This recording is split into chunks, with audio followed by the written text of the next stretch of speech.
Hey, Richard Bryce here. Today I'm going to help you with the most important step in tennis.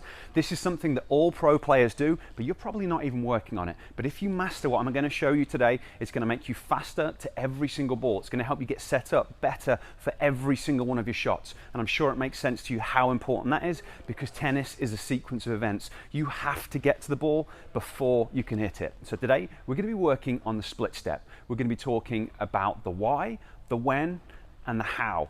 Now, some of this you might have heard before, but some of it you won't have heard before. So this is going to be really important stuff that you can take away, start to implement and start to work on.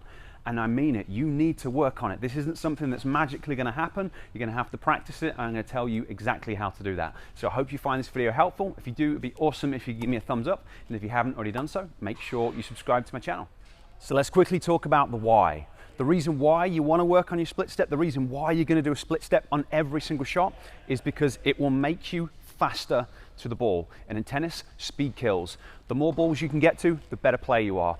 The faster you can get set up in the right position, the better quality of shot you're going to be able to hit. So the reason why you need to work on your split step and why you need to do it every single shot is because it will make you faster to the ball. We'll talk about the specifics in a moment, but it's going to be a nice wide base. It's going to lower your center of gravity. We've got elastic in our muscles. So as we land from the split step, we are increasing the stretch reflex in the muscles, which then allows us to push off and accelerate and move as quickly as we can. So the reason that you want to practice your split step, and you are going to start practicing your split step, is because it's going to make you faster to the ball, and the faster you are to the ball, the better you will be.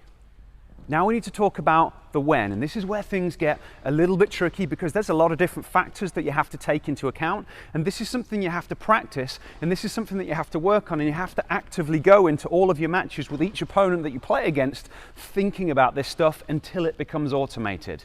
So the general ruling is you want to be landing from your split step. So landing, hitting the ground just after your opponent makes contact with the ball. The idea being that your opponent makes contact with the ball, it travels towards you, you're able to identify where the ball's going. So while just before you've landed, you've recognized where the ball's going. So then as soon as you land, you can react and move into position. So is it going to be to the forehand? Is it going towards my backhand and I can react and go that way? So that's why you need to have landed after you've detected where it's going, so the timing is just after they've made contact.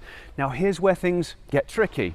Obviously there's different types of split steps. The higher you jump for your split step, the longer you're going to be in the air for, so you have to try and time that with their shot. So you've got to time the height of your split step, so how long you're going to be in the air for, and the speed of their stroke and the length of their stroke. So if you're playing someone with a really short take back, they're just a poof. You might have to start the split step at a different time to if someone has got a nice big loopy take back. So this is why you have to vary it for the different opponents you play against. So what might seem like a good split step timing against one person might not be against another person. And this is going to be really important for the serves as well. Some people have got really abbreviated service motions. Some people throw the ball really high. So what you base your decision making off of when you start with the split step is something that you really have to play around with and get used to the timing. But remember, the goal is to land from your split step after they've made contact, just after they've made contact. Hopefully enough distance has passed for you to detect where the ball is going to go so you can react as quickly as possible. And that's where I need to be a little bit more realistic with you and talk about the visual system. You are going to be basing all this information off what you see, and the reality is that most adult tennis players' visual systems don't work well enough to allow them to play at the level they want. So you've got to be able to identify the precise timing of when to hit the shot. You've also got to be able to quickly identify what direction the ball's traveling in, speed, height, trajectory, so you can start to move into position. If your visual system doesn't function well enough, it's really going to throw this whole thing off. So what I highly advise, in addition to working on your split step, is to work on your visual system. To help you with that, I've created a free Tennis Vision Starter program. I'll place a link up there, and I'll place the link down in the description to allow you to get hold of that. And then if you work on the Tennis Vision Starter program, start to improve your visual system so you can detect where the ball's going, and then work on the timing that we've just talked about, landing just after your opponent's made contact. The combination of the two and what we're going to talk about in a second is going to make a big difference. So now we need to talk about the how. And when it comes to the how, the general rule you want to be thinking is the wider the better within your range of flexibility. The wider we go, the faster we're going to be able to push off in either direction. If you watch the pros play, their split steps are insanely wide. Their split steps are pretty much wider than I can get my legs, and that's one of the reasons they're playing at the top of the game, because this allows them to be so fast to the ball. So general rule is going to be as wide as you can within your range of flexibility. Obviously, if you're not very flexible, you're not going to be able to go wide because you won't be able to push off. So maybe thinking a hip width and a half to 2 hip widths apart. But if you can go wider, if you've got the flexibility to be able to do that, even better. The next thing you want to be thinking about is we're going to be landing more towards the balls of the feet and the inside of the feet. So obviously if you're rolling to the outside of the feet, it's going to be hard to push off. So we're going to land more towards the inside. So be thinking about pushing on that big toe, because by pushing on that big toe when I land, it's going to allow me to push off. Pushing on that big toe is going to allow me to push off. So we're landing wide, inside of the feet, towards the ball of the feet, ball of the foot. So we're not going to land on our heels. We're going to be ideally just with the heels raised, so then we can push off as quickly as possible. And the other thing in terms of the feet is to have them pointing forwards. Now, sometimes they'll be pointing out a little bit, and you see some of the top players play, their feet point out, but ideally thinking more straight forwards, because that allows you to push off and move in either direction. Another consideration you want to think about is what your knees are doing. If your knees are really wide, you have to cave your knee in before you can push to the side. Like I can't push sideways like that, it doesn't work. I have to cave my knee in before I can push to the side. So as you land wide, knees are going to be inside the toes, so we can push off in either direction. And then the next thing you want to think about is kind of your shin and body angle. So ideally, your shin and your body are going to be at the same angle, and they'll be in neutral pelvis. So if you land in this position, this just isn't efficient mechanically to allow you to accelerate. So you want to be thinking shins forwards and body at about the same angle as the shins, so it's roughly that position. So they're the key things that you want to be thinking about in terms of landing from the split step.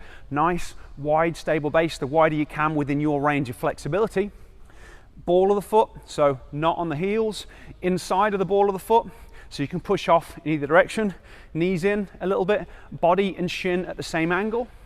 Get all those things right, and it's going to give you the best chance possible to accelerate and push off in each direction. So now that we've talked about that, we need to have a little bit of a look at ways to practice this.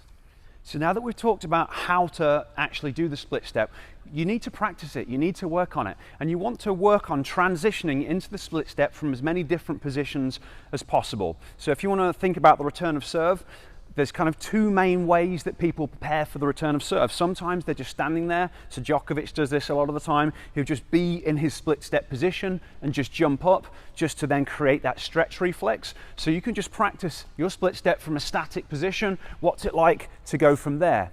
You see the other main variation of getting into the split step on the return of serve, people are generally stepping in and achieving the same outcome. So you want to practice both of them. You want to practice just static position into the split step. You want to practice stepping into the split step. So you've got both of those covered for the return. But then you've got different variations at the baseline. You'll see some coaches and some players that recommend just having feet that are moving. So you're waiting for your opponent to hit the shot, and then practice going in from that position. So you can practice that as well. If you're at the net, you might want to be just doing lots of little split steps, because sometimes it can be harder to time. So just being ready on the balls of your feet, and that's going to help you to move quickly, more quickly when you're at the net. If you're approaching the net, again, that's something you're going to need to practice. You'll be accelerating forwards, and you have to practice lowering your center of gravity as you do the split step. So if I'm at the baseline, I hit my shot, boom, I'm over there, I'm recovering into my split step.